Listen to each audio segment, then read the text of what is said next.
Bruce at JM, mga batang matigas ang ulo, mga makukulit. Bakit palagi kayong nag-aaway? Palagi ko kayong nakikitang nag-aaway, Bruce at JM. Hindi ba kayo titigil sa kakaaway ninyo? Kukunin ko na lang kayo, Bruce at JM. Lagi kayong nag-aaway, hindi kayo palagi nagkakasundo. Palagi kayong nag-aaway, Bruce at JM. Akala nyo hindi ko kayo kilala. Nandito lang ako malapit sa inyo. Nasa paligid lang ako ng bahay ninyo, Bruce at JM. Kaya palagi ko kayong nakikita nag-aaway. Kukunin ko na lang kayo parehas at dadalhin ko kayo sa kadiliman. Wala kayong makikita kahit ano. Hindi ko kayo ibabalik sa mga magulang ninyo dahil away kayo ng away, Bruce at JM. Hindi ko kayo papatulugin. Pupuntahan ko kayo. Gabi-gabi ko kayong dadalawin, Bruce at JM.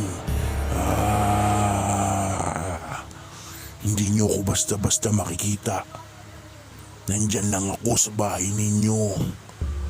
Malapit lang.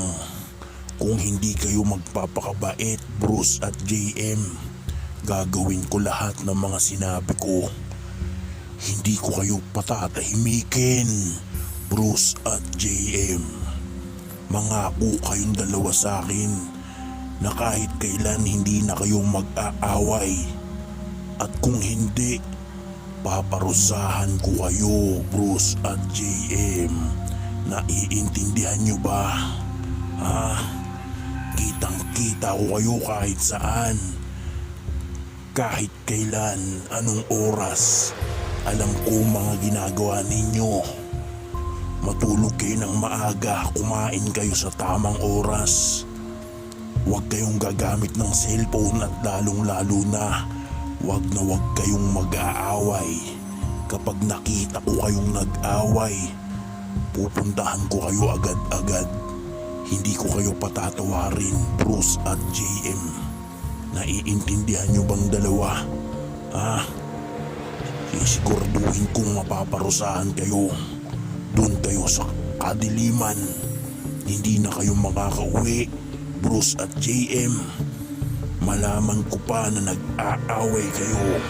Paparusahan ko kayo. Bruce at JM.